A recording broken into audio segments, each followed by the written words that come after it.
এরই মধ্যে কোচবিহারের শীতলকুচির একটা ছবি আপনাদের দেখাতে চাইবো। কোচবিহারের শীতলকুচি, যেখানে মীনাক্ষী মুখোপাধ্যায়ের গাড়ি লক্ষ্য করে ডিম ছোড়া হয়েছে। সিপিআইএম কর্মী বাড়ি থেকে ফিরছিলেন, নিহত সিপিআইএম কর্মী বাড়ি থেকে যখন ফিরছিলেন তখন বিক্ষোভের মুখে পড়েন মীনাক্ষী, এবং এই ঘটনায় বাজারের কাছে, একদম বাজারের কাছে তখন মীনাক্ষীর গাড়ি লক্ষ্য করে ডিম ছোড়া হয়।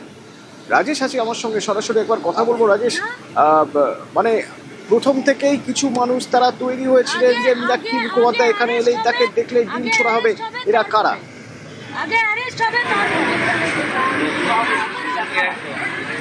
দেখো, শীতলকুচি এলাকায় সম্প্রতি সিপিআইএম এর এক কর্মীর অস্বাভাবিক মৃত্যু হয় এবং তারপরেই কিন্তু আজ সিপিআইএম নেত্রী মীনাক্ষী মুখার্জি সেই বাড়িতে যান। বাড়ি থেকে ফেরার পথে শীতলকুচি বাজার এলাকায় কিন্তু তার বাড়ি লক্ষ্য করে ডিম নিক্ষেপ করা হয়। তবে সেখানে বহু মানুষ জমায়েত হয়েছিল। তবে অভিযোগ যেটা আসছে যে সেখানকার দুষ্কৃতীরা এমনটা করেছে। তবে বিজেপি নেতৃত্ব যেটা জানিয়েছেন যে এলাকায় অশান্তির পরিবেশ তৈরি করতে সিপিএম নেতৃত্বরা এমনটা করছে, এলাকায় আসছে যেন শান্তি বিঘ্নিত হয়। তাই সেখানকার যারা সাধারণ মানুষ তারা কিন্তু ডিম নিক্ষেপ করেছে, এমনটাই কিন্তু দাবি বিজেপি নেতৃত্বের।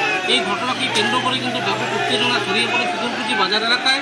শীতলকুচি থানার বিশাল পুলিশ বাহিনী ঘটনাস্থলে মোতায়েন ছিল, তারা কিন্তু এসে পরিস্থিতি স্বাভাবিক করে। গাড়ি এখানেই দাঁড় করে দেয়। এইটা হচ্ছে বিজেপি লাগাবো না।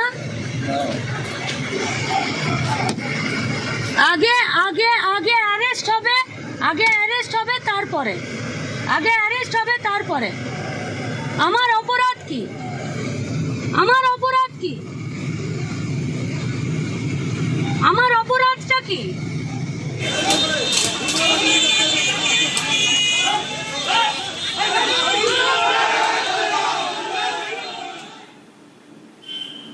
আরও একবার বারুইপুর আরেকটা ছবি আপনাদের দেখে রাখতে চাইবো। বারুইপুরের এসপি অফিসে, সেখানে দেখলেন ডিজি সিদ্ধিনাথ গুপ্তা। তিনি কিছুক্ষণ আগে গ্রাউন্ড জিরো, অর্থাৎ যেখানে এই ঘটনা ঘটেছে, প্লেস অফ অকারেন্স যাকে বলা হয় তদন্তের পরিভাষায়, সেই জায়গা পুরো ঘুরে দেখলেন। দেখার পর তারপরে তিনি এখন বারুইপুর এসপি অফিসে ঢুকলেন। আপডেট জানতে চাইবো একটু, আমার সঙ্গে রৌনক রয়েছেন। রৌনক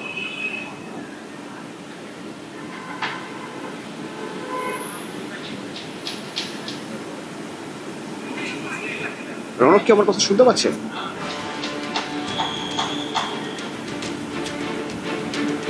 রৌনক, আমরা দেখলাম যে বারুইপুর এসপি অফিসে ঢুকলেন ডিজি সিদ্ধিনাথ গুপ্তা, এবং তুমি বলছিলে যে কিছুক্ষণ আগে তিনি প্লেস অফ অকারেন্স, অর্থাৎ যেখানে ঘটনা ঘটেছে সেই জায়গাগুলো তিনি সরেজমিনে দেখেছেন। রৌনক, দেখা একেবারেই যেখান থেকে নাবালিকার দেহ উদ্ধার হয়েছিল সেই ঘটনাস্থল সরজমিনে খতিয়ে দেখলেন রাজ্য পুলিশের ডিজি সিদ্ধিনাথ গুপ্তা, এবং তারপরে কিন্তু বারুইপুর যে সুপারিনটেন্ডেন্ট অফ পুলিশের অফিস, সেই অফিসে এসে পৌঁছালেন তিনি। আর কিছুক্ষণ পরেই মুখ্যমন্ত্রী শুভেন্দু অধিকারী এখানে এসে পৌঁছাবেন। তার আগেই কিন্তু রাজ্য পুলিশের ডিজি সিদ্ধিনাথ গুপ্তা তিনি এসে পৌঁছলেন, এবং কিছুক্ষণ আগে তুমি দেখতে যেখান থেকে নাবালিকার দেহ উদ্ধার হয়েছিল সেই জায়গা এবং তার পারিপার্শ্বিক বেশ কিছু জায়গা তিনি খতিয়ে দেখলেন। কারণ এই ঘটনার তদন্তের ক্ষেত্রে টেকনিক্যাল এভিডেন্স তো অত্যন্ত গুরুত্বপূর্ণ। যে সিসিটিভি ক্যামেরা ফুটেজ পাওয়া গেছিল এবং অভিযুক্তদের গতিবিধি, কোন পথ থেকে তারা এসেছিল এবং কোন পথ থেকে তারা বেরিয়ে গেছিল, গোটা বিষয়টি কিন্তু সিনিয়র অফিসারদের সঙ্গে তিনি আলোচনা করেন। তারপরে নিজে একেবারে সরজমিনে গোটা এলাকা পরিদর্শন করেন। শুধু যে পুকুর থেকে দেহ উদ্ধার হয়েছিল সেই জায়গায় নয়, তার পাশাপাশি পারিপার্শ্বিক এলাকা সেইগুলো কিন্তু তিনি পরিদর্শন করেন। অর্থাৎ এই তদন্তের ক্ষেত্রে গোটা যে ঘটনাস্থল, সেই ঘটনাস্থল কিন্তু নিজে সরজমিনে খতিয়ে দেখলেন রাজ্য পুলিশের ডিজি সিদ্ধিনাথ গুপ্তা, এবং ইতিমধ্যে তিনি বারুইপুরের যে এসপি অফিস, সেই এসপি অফিসে এসে পৌঁছলেন।